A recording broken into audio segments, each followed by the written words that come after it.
Ce 20 avril 2025 est un jour de joie. C'est le saint jour de Pâques, dimanche de la résurrection de notre Seigneur Jésus-Christ. Il y a plusieurs textes qui nous parlent de la résurrection de Jésus. Pratiquement tous les évangiles. Nous pouvons le lire en Matthieu 28, en Marc 16, en Luc 24 et en Jean chapitre 20. Alors c'est ce texte de Jean que nous allons méditer pour la résurrection de notre Seigneur Jésus-Christ. L'agenda liturgique nous propose de méditer sur Jean chapitre 20, les versets 1 à 9. Mais vu la portée du sujet, notre méditation va s'étendre jusqu'au verset 18. Alors, nous avions voulu pour cette méditation avoir une vue complète du récit de la résurrection de notre Seigneur Jésus-Christ. Dans ce récit, le récit de Jean, Marie de Magdala est le personnage principal. Essayons d'en comprendre la raison. Alors le premier point de notre partage, le Seigneur ressuscité est invisible. Versets 1 à 9. Alors lorsque Marie de Magdala se rend au tombeau, le premier jour de la semaine, tout le matin, à l'aube, elle voit la pierre ôtée du sépulcre. Le tombeau est donc vide. Jésus est ressuscité.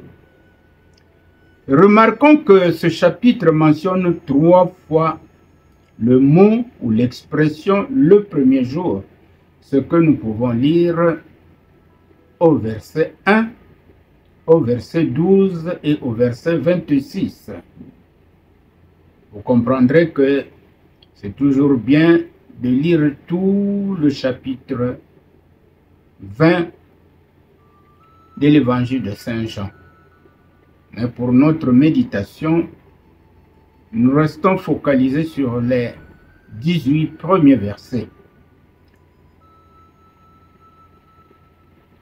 Mais lorsque Marie arrive donc au tombeau, le tombeau est vide. Mais jusque-là, Marie ne comprend rien. En effet, le premier jour de la semaine est le jour de la résurrection de Jésus, jour qui typifie la Pâque. C'est dire qu'un temps nouveau commence, celui de l'ère chrétienne. Marie qui constate la disparition du corps de Jésus ne croit pas encore à sa résurrection.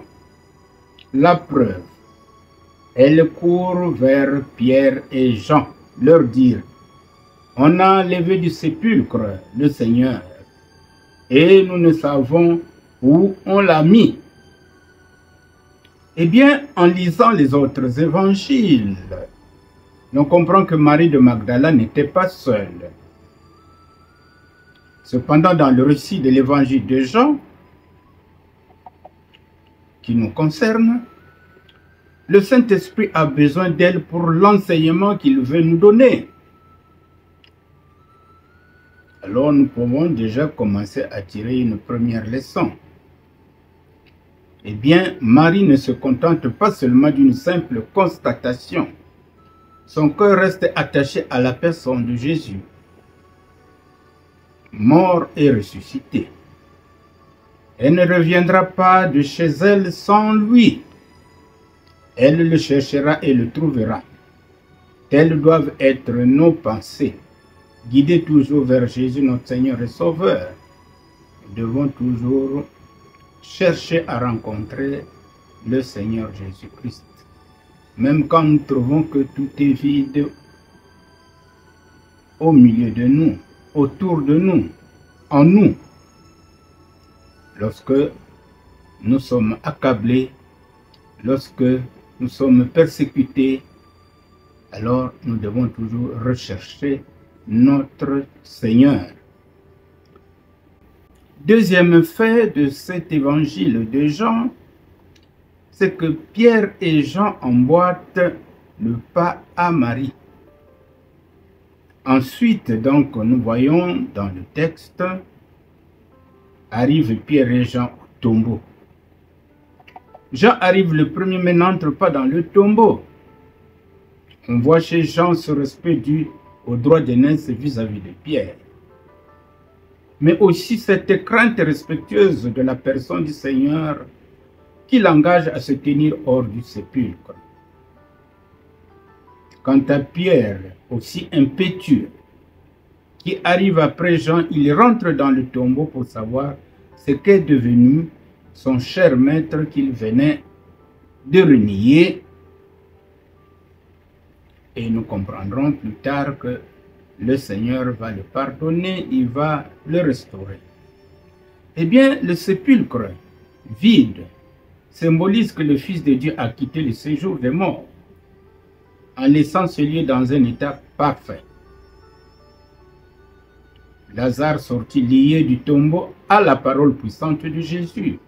Il fallut le délier pour qu'il marchât, ce que nous pouvons lire en Jean chapitre 11, le verset 44. Ainsi, les deux disciples, Pierre et Jean, constatent la résurrection de Christ. Jean voit et croit. Ils avaient cru en un Christ vivant pendant qu'il était encore au milieu d'eux. Sa mort annulait tout ce qu'ils avaient pensé de lui. C'est tout à fait normal, ce sont des humains. Bien qu'ayant constaté le tombeau vide et bien que Jean crut, mais quelques doutes persistent encore dans leur cœur.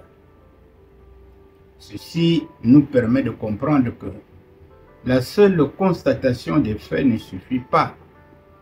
La foi a besoin aussi d'un objet. N'ayant pas encore la foi en la personne de Christ ressuscité, eh bien, ils ont un chez eux où ils vont le retrouver. Ce que nous pouvons lire au verset 10.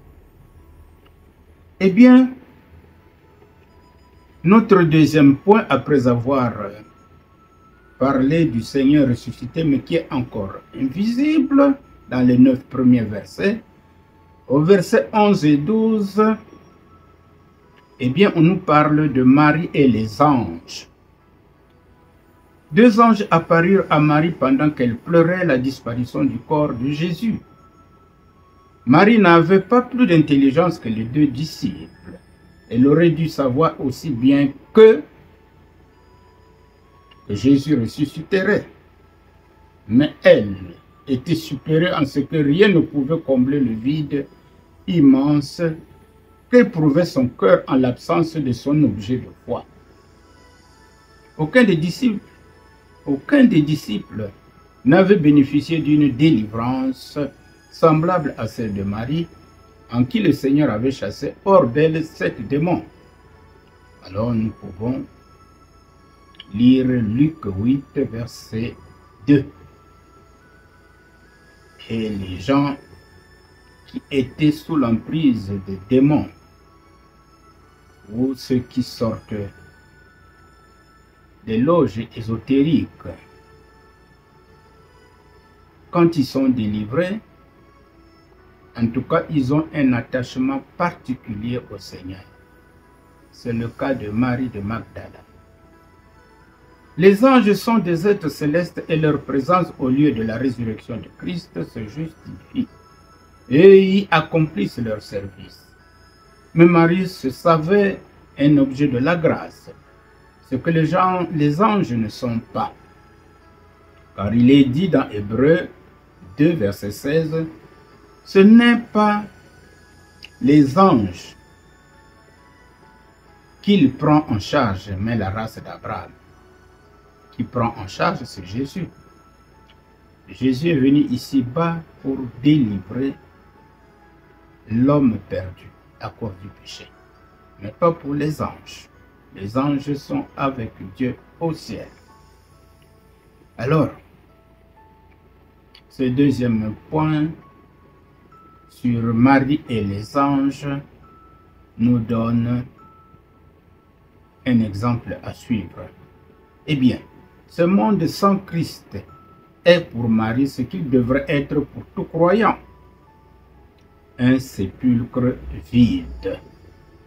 Car tous, comme elle, nous étions sous la puissance de l'ennemi et nous en avons été délivrés par le Seigneur.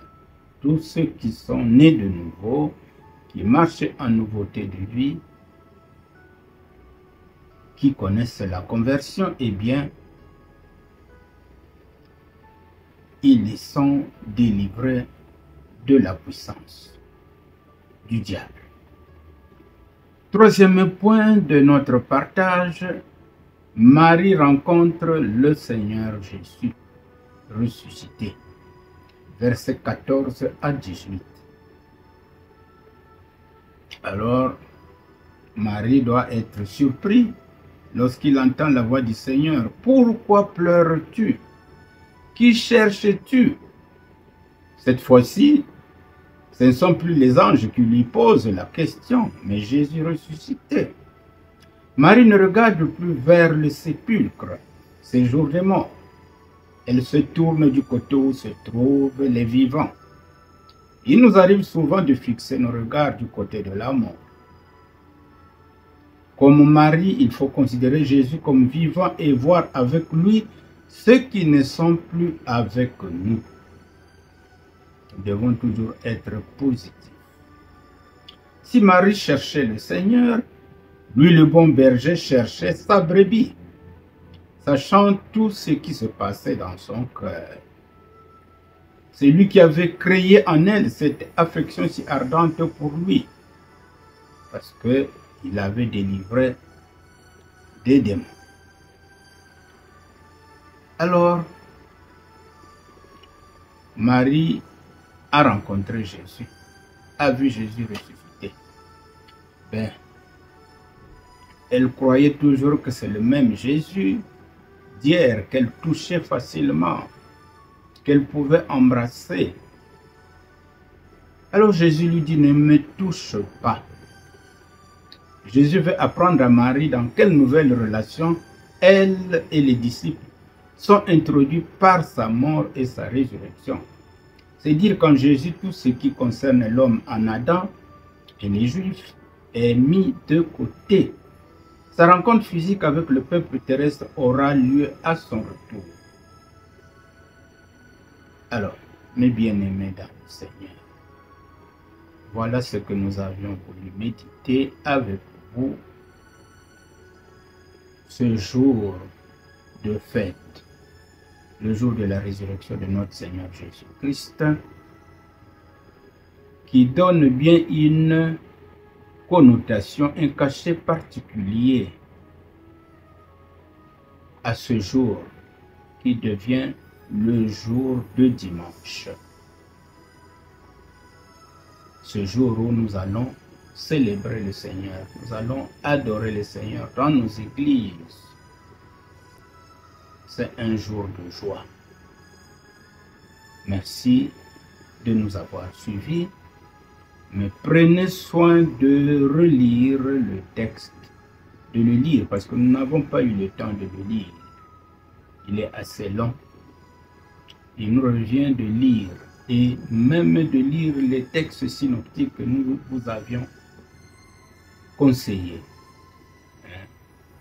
Matthieu chapitre 28, Marc chapitre 16 et Luc chapitre 24, plus Jean chapitre 20 que nous venons de partager. Que Dieu vous bénisse.